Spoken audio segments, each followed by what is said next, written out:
What's up YouTube? This is Detroit Borg with a look at the Apple iPad smart cover for the iPad 2. Now these are available in two different materials, leather and polyurethane, and I have a leather version right here. This is the cream color and it's available in 10 different colors, 5 for leather, 5 for polyurethane. If we look at the packaging, you can see some of the details explained. It tells us that the leather smart cover is crafted from high quality, naturally treated material that gets its color from a rich aniline dye. Some color may rub off during use. And of course the big feature with the cover is the fact that when you lift the cover, it actually wakes up the iPad, and when you close it, it turns it off or puts it to sleep.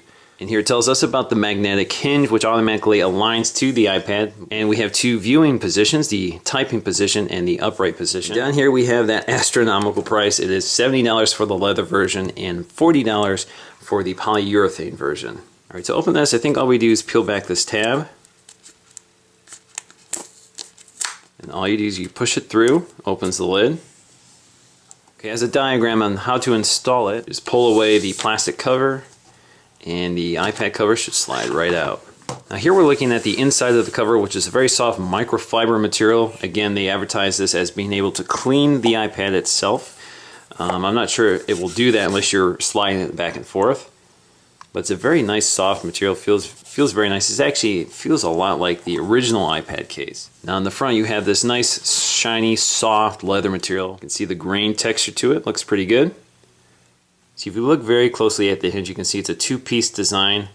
There's the hinge here that rotates and the hinge here that pivots on the cover itself. The hinge actually has these protecting bumpers, so that's great. So when it's interacting with the iPad, it's not scratching. That was my biggest fear about these cases, is that if it was metal to metal, they're going to scratch the iPad. Alright, let's go ahead and install the iPad cover. And as they've mentioned many times before, this automatically aligns to the iPad, so you should just be able to hold it next to the iPad and it will automatically find the right spot. I'm just going to slide next to it.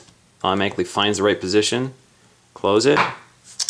There you go. In fact, you can hear my iPad turned off. If we look very closely at the hinge and peel it back, you can see how it sort of snaps into place. Now there are magnets in the cover that interact with magnets in the iPad, so when you lift the cover up, it should automatically wake it, as you can see, and it automatically shuts it off. Up, off. Pretty cool. Now just like the original iPad cover, this can also be used to prop up the iPad, and all you have to do is roll it back. And it uses magnets to hold itself together. So in fact, if you look here, it doesn't fall apart unless you force it to. But there you go, you have the typing position, or you have an upright position. You can see it's pretty stable, so you can still touch the screen reasonably, but eventually you could push it over. It's not too bad. Now like Steve Jobs said, the cover is lined with a microfiber material that helps to clean it. So if I just rub it around a little bit, you can see it does allow you to clean the screen, but if you hear the lock sound,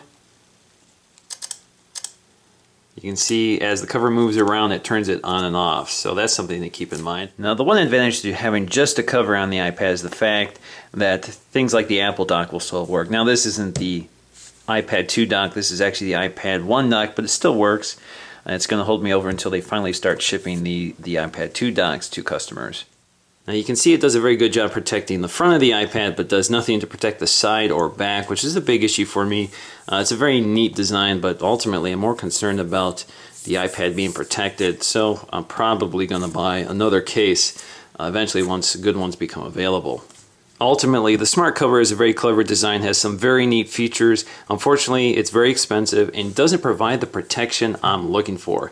It is very high quality. I do think it's worth the money if you like good design and if you like the features that it provides. But ultimately, you can buy, eventually you'll be able to buy much better covers that do a very good job propping up your iPad, and I'm sure they'll have covers that use the magnets in the cover in the iPad to turn it on and off. So I would say wait at least a month for the good covers to start coming in. So once again guys, this is Detroit Borg with a look at the smart cover from Apple. Thanks for watching.